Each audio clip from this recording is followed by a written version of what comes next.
Hello, good evening, good morning, wherever you're watching. I'm Paul, and this is Dave, and welcome to another edition of Casktalk. Today we are going to be doing the Mother Earth Brewing Company Cali Creamin Vanilla Cream Ale.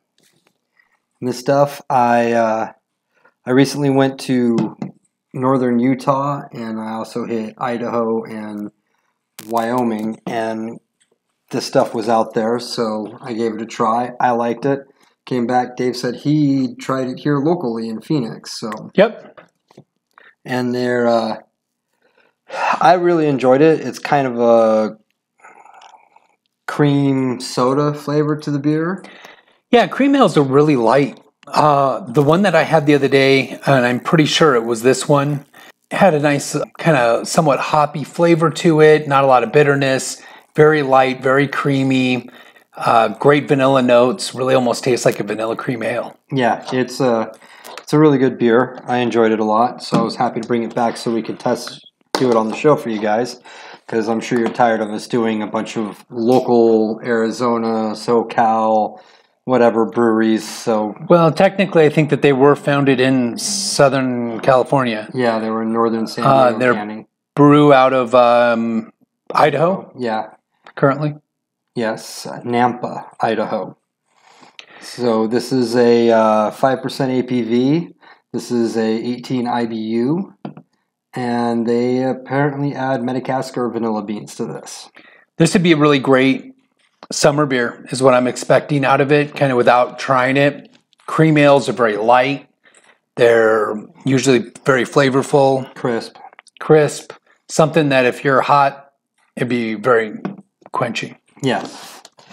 Well, without getting too much into talking about their claim that their beer is vegan, and Dave might want to get into that a little later about what might not make it a vegan beer. Let's bring that up while we're pouring it, because I thought it was an interesting claim. And I certainly support, if someone wants to be vegan or if they think that that's a really strong point.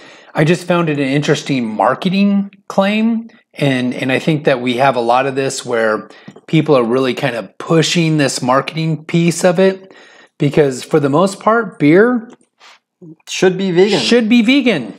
I mean, the only metabolizing part of beer should be yeast, and it's barley, wheat, hops, water, yeast. Yeast is a fungus. So I think that if you would make a claim for a beer to not be vegan, it would be because of maybe they used a fining agent. Some fining agents, they'll use fish bladder as a fining agent, which is what settles a lot of the old yeast and other hot proteins and yeast proteins out of it. But that's the only element that would even come near it that would be animal-based anyways. So I thought it was an interesting claim, but hey, you know what? It's marketing. You throw vegan on something, people are buying it, right? Because I think most people just blindly just jump at stuff if they've got it's like label that they like. Picking up a thing of potato chips and it's saying gluten-free. Well, potatoes don't have gluten, Yeah. I mean, let's be realistic. Or corn chips to say gluten-free. Well, corn chips are made out of corn. I ate a beautiful gluten-free steak the other day. Yeah. It was amazing. Cheers to the gluten-free steak. It was carb-free as well. I really like, this is really like a signature piece of a cream ale too. It's a really fluffy, moussey head. It's one of the things that I really like about it. So right off the bat, I'm pretty impressed. It's a very clear beer. I'm going to hit the light. It's a nice color. You can see through it pretty good. So they obviously probably use some sort of fining agent, so there's not a lot of protein going into it. So it may not have had a lot needed to settle, could have settled naturally. Yeah, or use like an Irish moss or something. That head too. Yeah. So. But yeah, no, it looks really good. And it smells fantastic. It smells a lot like a cream soda pop. That's a really good smell. If you have cream soda, it's got that smell. It's not that traditional beer kind of smell either. No. It's no, it's not beer smelly at all. It has a very cardamom, orangey smell. There's a bit of citrus there. So I think like citrus. The vanilla bean is dominant. Definitely some vanilla bean in it. Really great combination. Yeah, no, You know, this is a nice fragrance for a beer. Yeah, very light. And again, like if you're outside, working outside or just recreating outside, this would be refreshing just to even smell, just to be like, oh, I'm going to enjoy this. Yeah, it's got a little bit heavier of a mouthfeel to it, but it's still pretty clean. Yeah, very creamy. Mm-hmm. Really good vanilla. Really, really, I'm probably going to sound like a broken record saying this, but it really does have a very strong like cross of cream soda and beer going for flavors, and it's very pleasant. Yeah, smooth. So it's got a very smooth taste to it, not a lot of bittering, really well crafted in regards to not putting too much bittering. People overdo hops. There's a little bit of hoppiness to it. I think the ones I had the other day were out of draft at a local pub nearby, and it was felt a little hoppier than this, but It could be, but not bitter at all. Very smooth, not overly sweet either, but has a really creaminess to it in regards to the mouthfeel. I would definitely say they spent some time trying to hit this mouthfeel.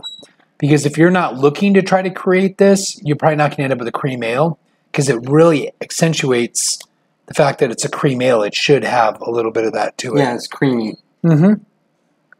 I did a really good job on it. I'm not smelling any off smells, no off flavors. Everything is clean like it should be. Of course, there's a lot of vanilla to it.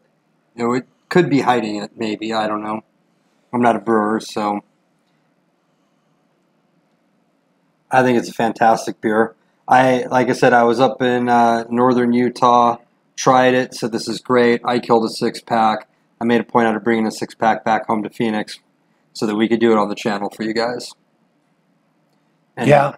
Frankly, I'm glad, and frankly, I'm happy to like get beers from other parts of the country that aren't really that available here in Phoenix. So it has that light kind of feeling to it. You know, kind of like if you're drinking something like a Pilsner or something along those lines, except with that nice creaminess and those vanilla notes to it.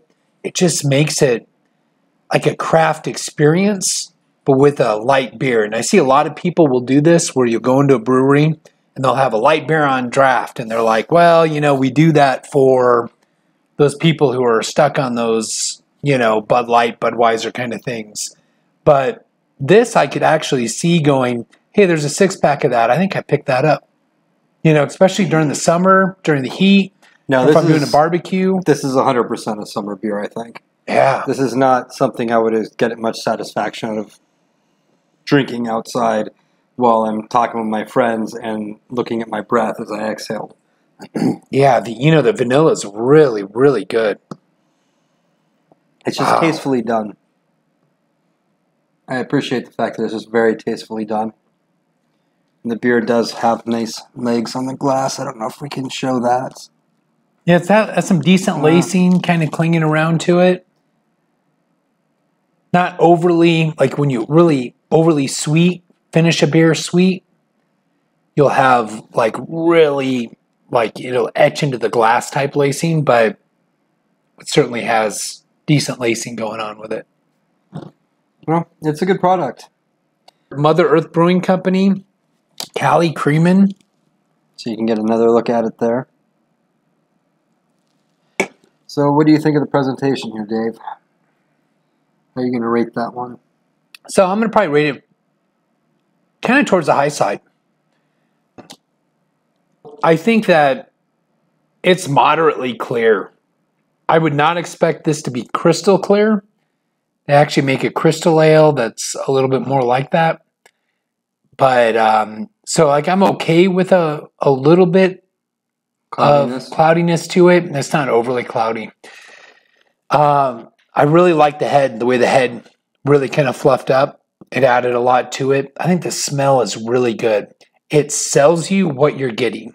Yeah. That's a big piece. It smells vanilla-y. It smells like it's got a little bit of oranginess to it. So it's not just telling you, hey, yeast and weed or something. It's actually selling you it, and then when you taste it, It's delivering. It's delivering that. So I'm going to probably go pretty high on that because I love that combo. Obviously, I like some things a little bit darker when it comes to certain colors, so I might take off a little bit for it, but I'm going to go 8.5. Really? Yeah. I'm on the presentation, I'm at an 8.75. Oh, wow. I just, the beer is enticing to me once you pour it and smell it and look at it. It just says, try me. Yeah. You know, drink me. And to me, that's pretty freaking impressive. When we talk about the marketing of something, you know, you talk about like, oh, it's got a really good label to it. That smell is a lot of the marketing. Well, the other thing too, you know, it goes back to what I was saying. This is not a really fancy label. And it's like I've been saying so far on this channel that when the labels are too fancy, the beers normally don't deliver so much, is what I'm discovering. And this is another example of, it's not particularly fancy, I can't talk. Not a particularly fancy looking can by any means. So yeah, no, I do like the fact that it's canned. I know there's a lot of purists that really like the bottles. And as a home brewer, I like bottles mainly because I reuse those bottles. The canning of them is so much better when it comes to light penetration, when it comes to keeping it fresh. It actually stores better, it cools better. So I like the fact that a lot of craft brewers are going that direction. It's also more affordable. It's probably even a little bit more ecologically friendly because I think the cans get recycled maybe more often than maybe the bottles. And but I recycle the bottles, so I'm not. Aluminum's infinitely recyclable too. So yeah. So where are you at on the taste on this puppy? A taste, I'm going to probably be pretty high. I'm going to go with just kind of a straight 8 on that. I like it. I think it delivers on the taste exactly what it was advertised. I like a refreshing beer like this with a little bit of flavor, a little bit of character, but nothing over the top. It's not overly bitter. It's not overly sweet. Well balanced. They put a lot of thought into it, and I think they hit the mark. Yeah, I'm with you on that 8. As far as the taste, I've had definitely better tasting beers, but I've definitely had much, much worse tasting beers. And this is enjoyable. Mm-hmm. I enjoy this. Yeah, very nice, very nice. I'm going to probably end up at a 7 with an overall impression, and probably a 7 as well on a personal preference. There's a lot of beers that I would choose over this one, mainly because I drink a lot of beers. So I spend, and obviously Paul does too, where we spend a lot of time critically breaking down beers. I think for what this beer is, it's advertised really well. You know, I'm not a huge cream ale fan, but if I had to rank this, I'd put this at the top of the cream ales that I would have. You know, I might choose a few other styles in front of this one, but under the right circumstances, this would make my list. I would definitely say that if a bar had this, I would order it. Mm-hmm. There is no question in my mind about that one. In fact, I might just stick with it the entire night. My overall impression on this one is actually going to be a 7.5. And I'm bringing it down a little bit just because I feel like it could be clearer maybe. It could be a little bit more this way or that way. But the flip side of it is they're right down the middle to where it's marketable to a lot of people. And I can respect that. It's a good product. It's great beer. My personal preference, I'd actually give this one also an 8. And the reason being is I can drink an IPA, and then if I want a flavor change, I can go to this. And I don't feel like either of them would ruin the palate for the other one. And frankly, this is actually good enough to drink by its own lonesome all night, you know? Yeah. You don't need to change this. This is satisfying. Thank you for joining us. Dave likes the beer. I like the beer. We give it good marks. Good job, guys, at Mother Earth. Now give us good marks. Please. Like, subscribe. And as always, cheer. Yeah, thanks for checking in. Highly recommend. Go out, give a shot at Cali Creamin from Yes. Mother Earth. And let us know what you think. Let us know what you think. Light and refreshing. I think you'll enjoy it.